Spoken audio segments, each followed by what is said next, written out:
ఉక్కపోతలో రోజుకి ఎంత నీళ్లు తాగాలి? డీహైడ్రేషన్ నుంచి తప్పించుకోవడం ఎలా? వేసవి కాలంలో చాలా మంది తలనొప్పి, అలసట, మైకం అంటారు. కానీ అసలు కారణం ఏమిటో తెలుసా? మీ శరీరంలో నీళ్లు తగ్గిపోవడం. వేసవిలో ఉక్కపోత పెరుగుతోంది. ఈ వాతావరణంలో శరీరానికి నీళ్లు ఎంత కావాలి, ఎప్పుడు తాగాలి, డీహైడ్రేషన్ అయిందని ఎలా గుర్తించాలి? ఇవన్నీ ఈ వీడియోలో చూద్దాం. సాధారణంగా పెద్దవాళ్లకు రోజుకు 2.5 లీటర్ల నుంచి 3.5 లీటర్ల నీళ్లు అవసరం. కానీ వేసవిలో ముఖ్యంగా బయట పని చేసే వాళ్లకు 4 నుంచి 5 లీటర్లు కూడా సరిపోకపోవచ్చు. శరీర బరువును బట్టి చెప్పాలంటే ప్రతి కిలోగ్రాముకు 30 నుంచి 35 మిల్లీలీటర్లు అనే లెక్క వైద్యులు చెప్తారు. అంటే 70 కేజీలు బరువున్న వ్యక్తి రోజుకు కనీసం 2.1 లీటర్లు మినిమం గా నీళ్లు తాగాలి. పిల్లలకు, వృద్ధులకు, గర్భిణీ స్త్రీలకు ఈ అవసరం ఇంకా ఎక్కువ. వాళ్ళు ప్రత్యేక శ్రద్ధ తీసుకోవాలి.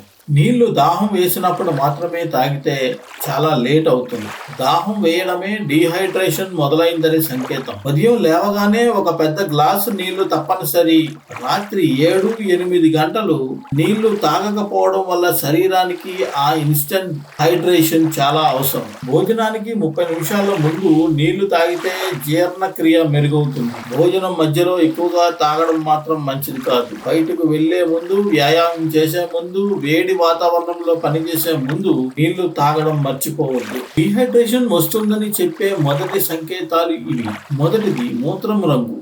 తేలికపాటి పసుపు రంగు మంచిది. గింజ రంగు ఉంటే నీళ్లు తక్కువ అయ్యాయని అర్థం.